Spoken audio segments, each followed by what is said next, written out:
Hey everybody, it's Charles, your hobby hero, and today we are going to be looking at 16 books that could be impacted by the new Into the Spider-Verse 2 trailer that just launched and the upcoming movie in 2022. Before we get started, make sure you hit that subscribe button down in the bottom corner. I do appreciate it. Put out regular content about the hobbies I love the most. Now we're going to be looking at a number of different books today. We're going to be looking at books that have already started to spike. We are going to be looking at books that have the potential to spike as more details are going to come out about the show. Some safe spec kind of books, and then we're going to be looking at stuff that's just going to be kind of outside chance stuff that may be worth keeping your eyes on if you're going through collections or picking through back bin boxes while you're out there. Now, the first set of books that we're going to be looking at are the books that are already starting to tick up.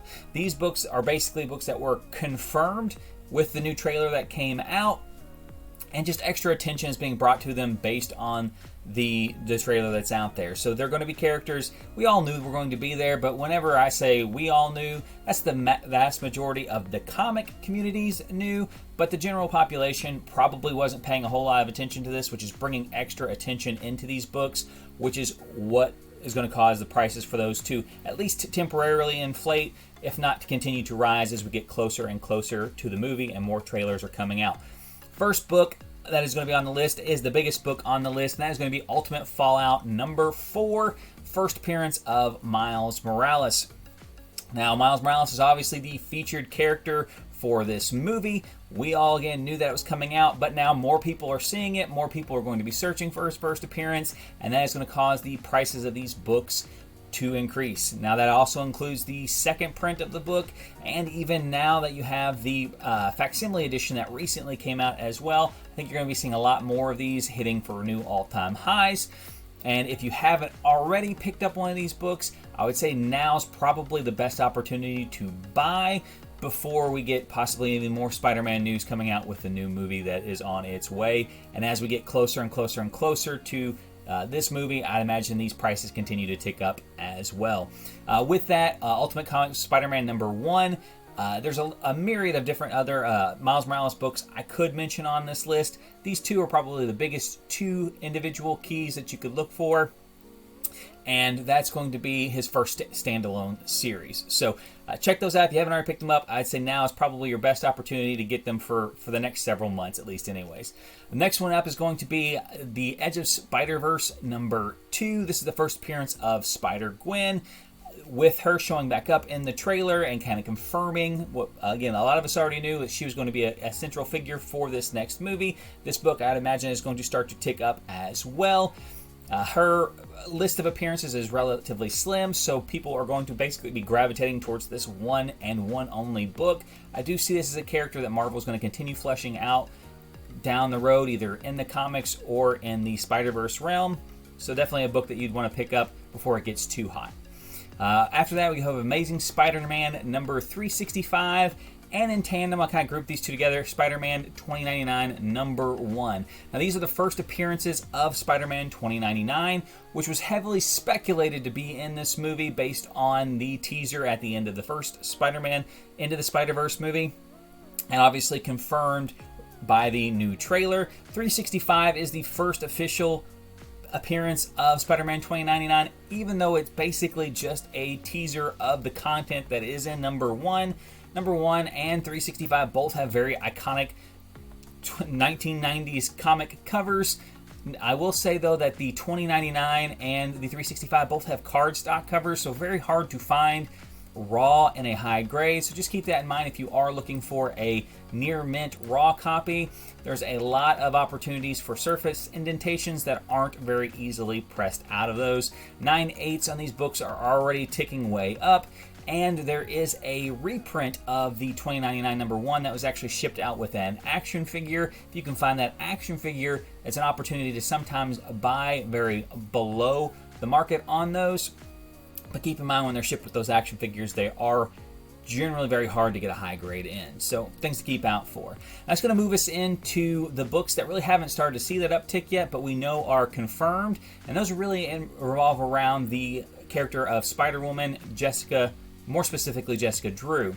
Marvel Spotlight number 32 is going to be Jessica Drew's first appearance as Spider-Woman. leading into Spider-Woman #1, which they basically completely redesigned the character, new costume, new origin. A lot of collectors kind of gravitate towards that book. Covers are actually very similar, but if you want the first full appearance, you're going to be looking at that Marvel Spotlight 32. They have already cast a voice actress for Spider-Woman. We have not seen her obviously yet, so again, a lot of the population is not going to know that she's going to be in this next movie, so there could still be some opportunity to get in before the uptick of the movie comes through. As soon as she shows up in the first trailer, these books I would imagine are going to start going up as well. Now, the next few books I'm going to talk about are speculation books. We don't know anything for certain on any of these characters. The plot line for this movie is still pretty under wraps, but we do have a few hints as to what might be coming. First and foremost for me, whenever Gwen Stacy comes in, it looks like a very controlled motion. So in the first movie, they were kind of just pulled out of their realities very haphazardly by the machine that the Kingpin was designing. This looked like a very purposeful teleportation to Miles, and one of the only characters that we've been introduced to that can control those kind of interdimensional weavings between the Spider-Verse is Madam Webb. Now, this book has been wildly speculated on as far as her coming into the Spider-Verse, because that's basically what her character does. She monitors all these spider people through the different universes and how they're progressing and kind of aiding them in and of itself. So could she be in this next movie kind of helping facilitate this interdimensional crossover? I think there's a good strong possibility for it. And for her big key appearance is going to be Amazing Spider-Man 210. If you're looking for something that's a little bit more of a conservative speculation regarding Madam Web, you can also look at Amazing Spider-Man 637, which is the death of Madam Web, where she passes off the moniker to a different Spider-Woman who we'll talk a little bit about later on in the video. The next one is they really haven't identified who the villain for this particular series is going to be. And if you're a big Spider-Man fan or you follow it around, when you talk about Spider-Verse stuff, one villain really sticks out above all the others, and that's Morlun. Morlun is kind of like a vampire type character who basically goes around and eats spider totems throughout the different multiverses. So he travels from multiverse to multiverse, basically fighting the different Spider-Men, Spider-Women, Spider-Kids, whatever, and defeating them and consuming their energy to basically power himself up. He would be a perfect villain for a Spider-Verse type movie. We haven't seen him yet, hasn't been confirmed yet, but I think there's a strong possibility that he could be one of the major antagonists that we see in this movie. And for him, his first appearance is going to be in Amazing Spider-Man 30.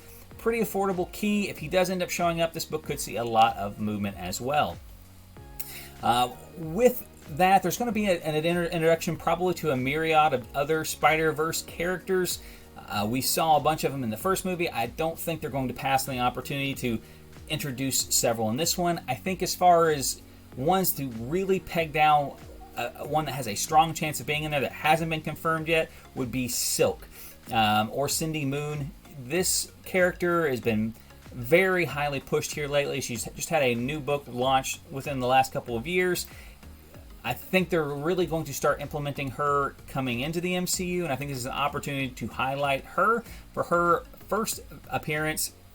You have Amazing Spider-Man #4 for that. This book is already kind of a high-dollar book in and of itself, just because people know she's coming to the MCU. I think this may be an opportunity to kind of get in before an initial bump if she does show up in this particular movie. If she doesn't, this is a book that I think still got a lot of space to grow, so I don't think you're ever going to be upset about getting in before any potential official concrete news is announced for.